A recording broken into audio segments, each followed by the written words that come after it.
Salut la gang! Donc aujourd'hui, on va réviser les chapitres 3 et 5. Donc ce qu'on va revoir, c'est la relation entre les angles, les triangles, les quadrilatères, les polygones et les angles intérieurs au centre et extérieur, la hauteur et la bisectrice, la rotation, la translation et la réflexion. On va commencer avec la relation entre les angles. Donc ici, je vais aller me faire les fameuses deux parallèles ainsi que la séquence. Et on va aller numéroter les angles. Donc 1,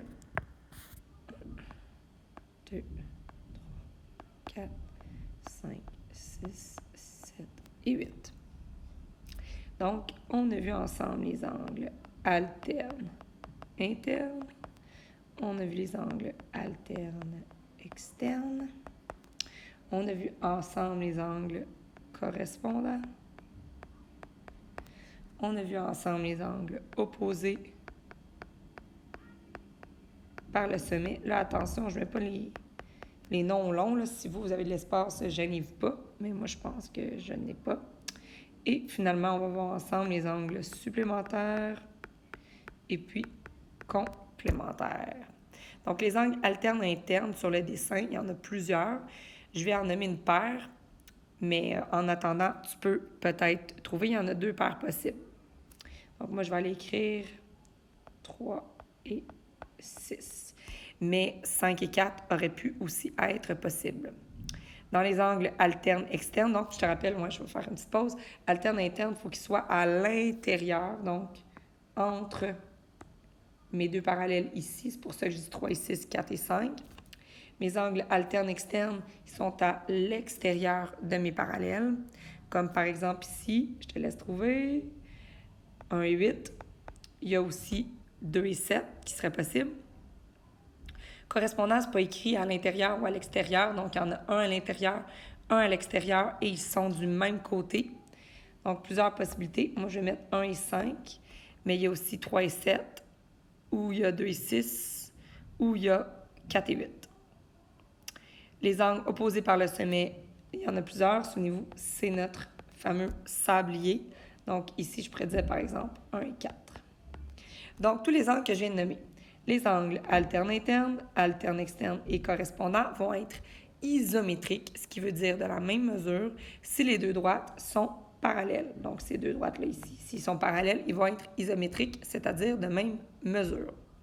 Par contre, si les deux lignes ne sont pas parallèles, ils ne seront pas isométriques. Les angles opposés par le sommet, eux autres, par contre, sont toujours isométriques. Hein, notre fameux sablier, ils vont toujours mesurer la même chose. Et finalement, les angles supplémentaires, c'est quand ils font un total de 180 degrés. Puis complémentaires, c'est quand ils font un total de 90 degrés. On sert beaucoup des supplémentaires. Donc, par exemple, si je te dis cet angle-là mesure 40 degrés, bien, tu vas savoir que vu qu'il est sur une ligne droite, il forme un demi-cercle. Et donc, il faut que ça fasse 180. Alors, il reste 140. Passons maintenant au triangle. Donc, je suis dans la section géométrie qui est juste ici. Les triangles, c'est quoi? Hein? Ça a 3 côtés. Plusieurs sortes de triangles. Donc, si on parle des angles, on a ce qu'on appelle le triangle isoangle, qui est en fait la même chose que notre triangle isocèle. On peut venir se faire un petit dessin si vous voulez. Quoique, c'est pas très gros. Donc, isocèle, isoangle, ça veut dire deux côtés congrus, deux angles congrus. Donc, on ne va pas bien sur mon dessin. Je vais l'effacer pour que vous voyez mieux. Donc, même si je vois avec isoangle, c'est les deux angles congrus. Puis isocèle, c'est les deux côtés congrus. Équiangle, ça veut dire les trois angles sont congrus. Et je te rappelle qu'ils mesurent chacun 60 degrés. Rectangle, c'est un triangle avec un angle droit, c'est-à-dire un angle de 90 degrés. Obtusangle, c'est un triangle avec un angle obtus, donc un angle de plus que 90 degrés. Et acutangle, c'est un triangle avec 3 angles aigus. Équilatéral, ben, c'est comme l'équiangle, donc 3 angles, 3 côtés. Puis scalène, c'est un triangle qui a 3 côtés qui ne mesurent pas la même chose. Donc, voilà tous nos types de triangles. Je te rappelle aussi que la somme des angles intérieurs d'un triangle, c'est 180. Si on passe maintenant à nos quadrilatères, donc quadrilatère 4, côtés congrus, on en a plusieurs. On a ici le trapèze, on a le parallélogramme, on a le rectangle, on a le losange et on a le carré. Attention, plusieurs petites caractéristiques qui peuvent être demandées. Par exemple, un trapèze, sa seule caractéristique, c'est une paire de parallèles. C'est sa seule caractéristique. Parallélogramme, lui, il y a 2 paires de parallèles. Je te rappelle que les angles opposés sont congrus et que les angles consécutifs sont supplémentaires, donc ils font un total de 180. Dans le rectangle, on a aussi nos parallèles et nos côtés congrus. Et je te rappelle que c'est tous des angles de 90 degrés. Dans le losange aussi, on a des parallèles. Ici, la différence entre les losanges, c'est qu'il y a 4 côtés congrus. Et comme dans le parallélogramme, les angles opposés sont congrus et les angles consécutifs sont supplémentaires. Qu'est-ce que ça veut dire? Ça veut dire qu'ils font 180 degrés. Et finalement, le carré, notre boss de tout, 4 côtés congrus, 4 angles droits. Fait que je te rappelle, si je dis un carré est un trapèze, vrai, un carré est un parallélogramme, vrai, un carré est un rectangle, vrai. Par contre, un trapèze ne peut pas être un carré. Et finalement, on a vu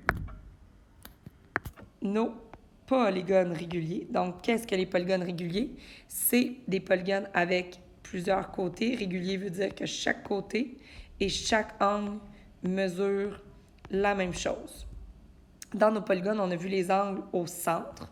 Je te rappelle, les angles au centre, ils font 360 degrés. On a vu les angles extérieurs. Et donc, dans les deux cas, c'est 360 degrés le total. Je te rappelle, un angle au centre, c'est ça ici. Et un angle extérieur. Donc, un angle extérieur, il est à l'extérieur. Comme ça. Et finalement, on a vu l'angle intérieur, c'est-à-dire à l'intérieur. Donc, si je parle d'angle au centre ou je parle d'angle extérieur, c'est toujours un total de 360 que je divise par le nombre de côtés pour savoir c'est quoi la mesure d'un angle. Et les angles intérieurs, bien, tu peux soit utiliser la formule, mais nous, on n'a pas vraiment utilisé la formule. Ce que nous, on a utilisé, c'est tout voir la somme, et ça, on les a vus en classe, donc on va venir se les ajouter en bas. On a pour commencer... Puis, tu sais, moi, j'ai mis en bas, là, mais pour vrai, vous pouvez les mettre où vous avez l'espace, là. Vous avez peut-être plus d'espace plus haut dans un en-tête. OK. Je recommence. Oh, plus d'espace. Alors, pentagone.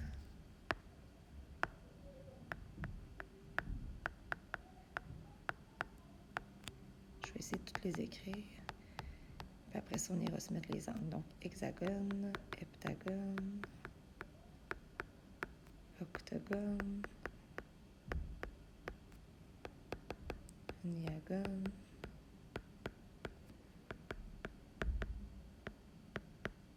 décagone, un décagone, puis 2D. J'arrive pile. Fait que pentagone, c'est 5, hexagone, c'est 6, heptagone, c'est 7, octogone, c'est 8, n est 9, 10, 11, puis 12. Puis la somme de leur angle intérieur, souvenez-vous, tu peux soit prendre la petite formule ou tu sais que quand c'est un pentagone, la somme des angles intérieurs, c'est 540. Un hexagone, c'est 720. Un heptagone, c'est 900. Fait que souvenez-vous, on rajoute 180 à chaque figure. Pas à chaque figure, à chaque côté qu'on ajoute, dans le fond. Fait que ça, c'est pour nos côtés. On le sait qu'il y a 3 côtés. Triangle, c'est 180. C'est 4 côtés quadrilatère, c'est 360. Et là, on part de là après 4, c'est 5, 6, 7, etc. On va poursuivre avec hauteur puis bissectrice. Dans le fond, sachez qu'à l'examen, vous n'aurez pas besoin d'apporter vos instruments de géométrie. Vous aurez juste besoin de reconnaître la hauteur et la bisectrice. Donc, je vais venir l'ajouter ici. Hauteur puis bisectrice. Donc, petit rappel, la hauteur d'un triangle, ça part d'un sommet et ça descend perpendiculaire au côté opposé. Donc, ça, c'est la hauteur. On se souvient si je veux savoir la hauteur d'une montagne. Puis la bisectrice, elle, c'est quoi? C'est que je prends un angle et je le sépare pour qu'il y ait deux parties égales. Donc, voilà la différence entre hauteur et bisectrice. Et pour finir, dernière chose pour aujourd'hui, c'est les transformations géométriques. Donc, toutes les formes peuvent subir un déplacement, donc une translation. Fait que si je parle de glisser, je parle d'une translation. Si je parle de tourner, je parle d'une rotation. Puis si je parle du miroir ou d'être retourné, là, je parle de la réflexion. Fait qu'à l'examen également, vous n'aurez pas besoin de vos instruments de géométrie. Vous n'aurez pas besoin de tracer des translations, de tracer des rotations. Vous aurez juste besoin de les reconnaître. Fait que si vous voyez qu'une figure a juste glissé vers le bas ou glissé vers le haut, c'est une translation. Si une figure a tourné, donc c'est une rotation. Puis si une figure a fait comme un miroir, et là, c'est une réflexion. Et voilà!